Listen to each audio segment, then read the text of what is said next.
ऊपर कुछ learning points मैं आपको बताने वाला हूँ। मैं एग्जांपल भी आपको बताऊंगा, वीडियो को एंड तक देखिए तो बहुत सारे पॉइंट आपको समझ आएगा। चलिए फर्स्ट पॉइंट हम लोग समझ जाते हैं। नोट कॉपी के अंदर आप लोग ये पॉइंट लिख लो, वीडियो को थोड़ा पॉज कर लो अगर आपके पास नोट कॉपी नहीं है। मैं नहीं चाहता कि नहीं आप लोग आके 1 साल के बाद फिर से ये वीडियो देखो और फिर से ये सारे लर्निंग आप इंप्लीमेंट करो। आज से ये अगर आप इंप्लीमेंट करोगे 100% अगर आज से दोगे तो आपका लर्निंग कर्व कम हो सकता है। ये और आपको कहीं पे मिलेगा नहीं, जो पॉइंट्स में आपको ना आपको बुक्स में मिलेगा ना कोई वीडियो में मिलेगा। तो ये सारे पॉइंट ध्यान में रखना। फर्स्ट थिंग, एक पॉइंट हमेशा ध्यान में रखना, मैंने आपको एक टाइमिंग बताया था तो पहले कंफर्म कर लो 12:30 के बाद का ब्रेकआउट। पहले ये 1:30 में कंसीडर करता था, धीरे धीरे जैसे मार्केट मोमेंटम कर रहा है 12:30 से लेकर 1 o'clock या 1:30 के बाद भी मोमेंटम सस्टेन कर सकता है। तो कुछ स्ट्रक्चर, पहला चीज़ है हमको टाइमिंग समझ में आ गया। पहला पॉइंट ये लिख लो, 12:30 के बाद जो ब्रेकआउट देंगे वो सस्टेन हो सकते हैं। अभी मैं आपको एक ब्रेकआउट, 2 तरीके का ब्रेकआउट हो सकता है। एक है मोमेंटम ब्रेकआउट, यहाँ पे 1000 का प्राइस था और ये मोमेंटम में निकल गया, और या फिर ये हो सकता है मार्केट 1000 के पास हम लोग का एक स्टिप रेजिस्टेंस है, मार्केट ये किस तरीके से क्रॉस करेगा। अगर ये ब्रेकआउट देगा तो ये सस्टेन करेगा या नहीं करेगा। क्या ये जो ट्रेंड चल रहा था, नेगेटिव ट्रेंड चल रहा था, क्या ये अप ट्रेंड में कन्वर्ट हुआ, नहीं हुआ? क्योंकि बहुत सारे लोगों को वही कन्फ्यूजन रहता है। लेट्स से अभी मार्केट नीचे आ रहा है, ये ऊपर जाने के टाइम उन लोग कंफ्यूज हो रहे हैं क्या ये फिर रिवर्स करेगा या फिर ये क्रॉस कर सकता है अपर की साइड और ऊपर जा सकता है। तो इसी के ऊपर मैं आपको वीडियो बनाने वाला हूं, तो ध्यान से सुनना। फर्स्ट थिंग, टाइमिंग आप लोगों ने लिख लिया, 12:30 के बाद का जो टाइमिंग रहता है ये आप लोगों के लिए इंपॉर्टेंट है। सेकंड है स्ट्रक्चर, किस तरीके से ये दिखना चाहिए। चलिए मैं आपको एग्जाम्पल देता हूँ। ये पॉइंट आप लोगों को पता है, मार्केट स्लो एंड स्टडी ऊपर की तरफ बढ़ता है, लेकिन जब मार्केट नीचे आता है बहुत तेजी से आता है। ये बहुत सारे वीडियो के अंदर आप लोगों ने सुना होगा, मार्केट जब ऊपर जाता है स्लो एंड स्टडी जाता है, लेकिन मार्केट जब नीचे आता है फास्ट फॉरवर्ड मोमेंटम में नीचे आता है। करेक्ट, इसी पॉइंट के ऊपर हम लोग थोड़ा सा और एडवांस सीखने का कोशिश करेंगे। फर्स्ट थिंग, मार्केट जब ऊपर जाता है स्लो एंड स्टडी, इसका मतलब मार्केट कुछ टाइम स्पेंड करता है। करेक्ट, और ये कहाँ स्पेंड करेगा, ये रेजिस्टेंस के आसपास स्पेंड कर सकता है। अगर चलिए मैं आपको थ्योरी पहले बताता हूँ, फिर हम लोग चार्ट्स के ऊपर देखेंगे। ये इमेजिन कीजिए मार्केट इस तरीके का स्ट्रक्चर बनाया है और ये नीचे की तरफ आ गया है, अभी ये ऊपर की तरफ बढ़ रहा है। देयर इज 2 पॉसिबिलिटी, ये पॉइंट पे आपको कंफर्म हो नहीं पाता, ये ऊपर की तरफ सस्टेन करके निकल जाएगा या फिर यहाँ से फिर ये डाउन ट्रेंड कंटिन्यू करेगा। लोग गड़बड़ यहाँ पे रहते हैं क्योंकि जो साइकोलॉजी हम लोग का पहले से रहता है, ये अप ट्रेंड में जा रहा है मार्केट, हमारा साइकोलॉजी ये रहता है ये फिर रिवर्स आ जाएगा। लेकिन यहाँ पे क्या ऐसे हम लोग प्राइस एक्शन देखेंगे या फिर कौन सा पॉइंट हम लोग अगर देखेंगे तो हमको कंफर्म हो सकता है और इसके ऊपर हम लोग ट्रेड ले सकते हैं। फर्स्ट थिंग, हमारा पॉइंट क्या था, मार्केट जब नीचे आता है बहुत फास्ट फॉरवर्ड मोमेंटम में नीचे आता है, इसका मतलब ये जब जाके रेजिस्टेंस हिट करेगा, ये पॉइंट पे पहले सपोर्ट हुआ करता था, ये रेजिस्टेंस हिट किया तो यहाँ पे टाइम स्पेंड नहीं करना चाहिए। ये बहुत ज़्यादा इंपॉर्टेंट है, ये स्ट्रक्चर होना चाहिए, यहाँ पे टाइम स्पेंड नहीं होना चाहिए।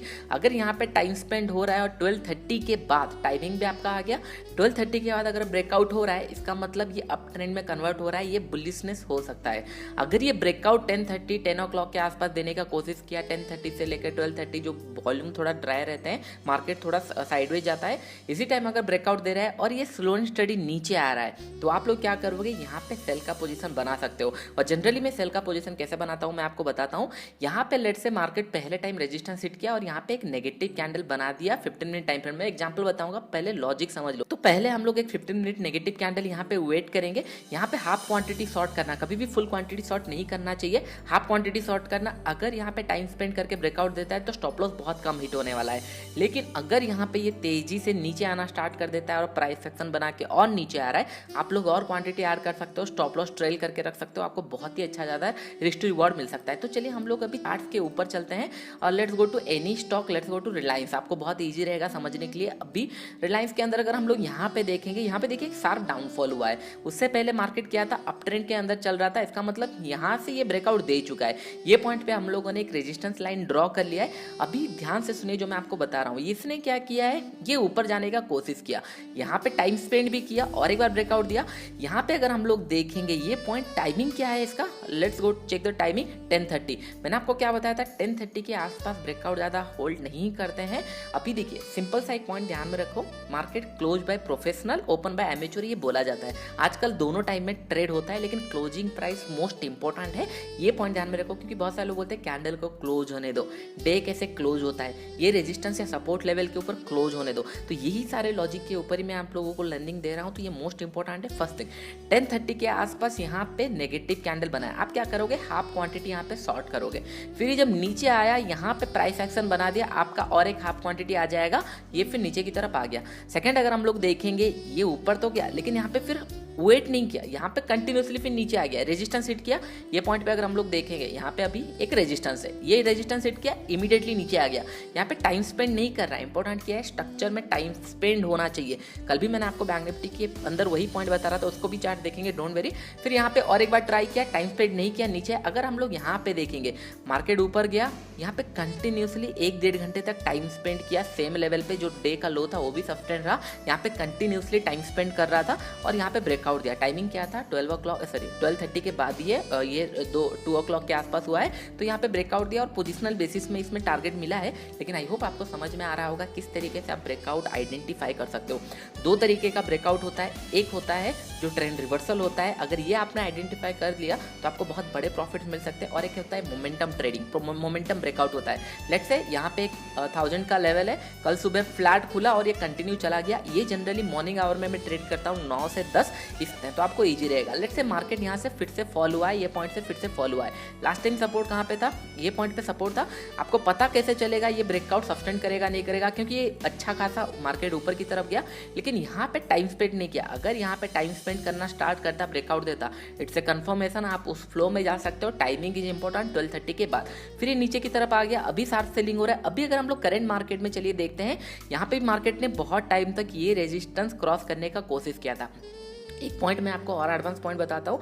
बहुत टाइम मार्केट जब शार्प फॉल होता है, स्टॉक के अंदर शार्प फॉल होता है, ये मैंने आपको येस बैंक के अंदर भी बताया था, जेट एवरेज के अंदर भी बताया था। ये बहुत ज़्यादा इंपॉर्टेंट है। जब भी मार्केट फॉल होता है ये रिकवर करने के लिए टाइम लगता है, क्योंकि ये जब भी ऊपर जाता है फिर सेलर इसको सेल करने लगते हैं। जितने सारे लोग हायर लेवल पे बाय करके रखे होंगे, मार्केट जब ऊपर जा रहा होगा, उन लोगों का ब्रेक इवन पॉइंट पास आ रहा होगा तो उन लोग भी छोड़ सकते हैं। तो इसके लिए इसको थोड़ा टाइम लगता है। अभी अगर हम लोग देखेंगे, यहाँ पे देखिए बहुत बार ट्राई किया है ये रेजिस्टेंस लेवल को ब्रेक करने के लिए, लेकिन यहाँ पे कभी टाइम स्पेंड करके अपसाइड ब्रेकआउट दिया नहीं है। ये नीचे की तरफ आ गया, यहाँ पे भी देखेंगे टाइम स्पेंड नहीं किया, नीचे की तरफ आ गया। यहाँ पे भी अगर देखेंगे स्लो एंड स्टडी है, नीचे की तरफ आ रहा है। करंट लेवल पे देखेंगे यहाँ पे एक सपोर्ट है, ये ब्रेकआउट दे चुका है। तो आपका प्लान क्या होना चाहिए, let's say market gap down खुल के ऊपर की तरफ आया, फ्लैट खुल के ये ऊपर की तरफ आया, ये पहुंचते ही साथ यहाँ पे अगर नेगेटिव कैंडल कोई बना देता है ये रेजिस्टेंस पॉइंट पे, आपको हाफ क्वांटिटी सेल करना है। ये अगर प्राइस एक्शन बना के नीचे की तरफ आ रहा है तो आपको रेस्ट क्वांटिटी ऐड करना है। स्टॉप लॉस थोड़ा सा और ट्रेल कर लेना है, कम कर लेना है। आपके रिस्क कैपेसिटी के हिसाब से आप पोजीशन ऐड करोगे। ये आपका 1:2 मिनिमम टारगेट हो गया।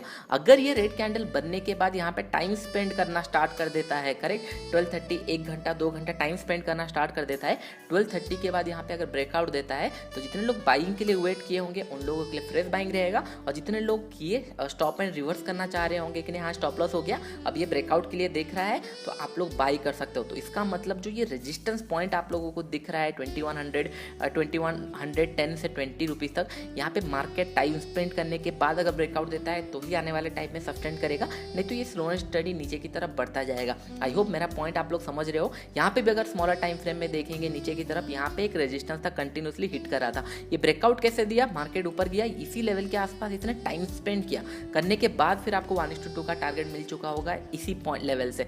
आई होप ये सारे पॉइंट आपको समझ में आ रहे होंगे। अभी हम लोग चलिए बैंक निफ्टी भी अगर थोड़ा सा देखेंगे समझ में आएगा आपको। ये कंटिन्यूसली अप ट्रेंड में चल रहा था, कंटिन्यूसली अप ट्रेंड में चल रहा था। ये ब्रेकआउट दे दिया, पहले टाइम ब्रेकआउट दे दिया। मैंने आपको बार बार बता रहा हूँ, ये जाकर 34,900 35,000 यहाँ पे टाइम स्पेंड करके अगर ब्रेकआउट देगा तो एक अच्छा मोमेंटम आ सकता है, एक अच्छा ट्रेड इसके अंदर मिल सकता है। कल भी मैंने आपको एक ऑप्शन बाइंग करने के लिए दिया था, ये फ्लैट हो चुका था और मार्केट इसी लेवल के आसपास ये वेट कर रहा था, ये ट्रेंड लाइन के आसपास ये कंटिन्यूसली 1-2 घंटा ट्रेड किया, फिर यहाँ पे एक ब्रेकआउट दिया तो थोड़ा सा स्मॉल ट्रेड हम लोग को मिला। लेकिन इंटरेस्टिंग पॉइंट कहाँ पे था, ये 34,900 के आसपास अगर टाइम स्पेंड करता फिर ब्रेकआउट देता तो ये सस्टेन कर सकता है। आई होप ये स्ट्रक्चर अगर आप लोग देख रहे हो आपको समझ में आ रहा होगा। यहाँ पे एक साथ सेलिंग हुआ, मार्केट जब ऊपर की तरफ जा रहा था, यहाँ पे आपको पहले कैंडल में सेल करना है और यहाँ पे अगर प्राइस एक्शन बना के नीचे आ रहा है तो क्वांटिटी और ऐड करना है। अगर यहाँ पे ये टाइम स्पेंड कर जाता है तो आपको कंफर्म हो जाएगा ये अपसाइड ब्रेकआउट दे सकता है। बहुत ही ज़्यादा प्रॉफिटेबिलिटी में आपका चेंज आ सकता है अगर ये सारे पॉइंट आप लोग इंप्लीमेंट कर लो। आई होप ये सारे पॉइंट आप लोगों को समझ में आ गया होगा।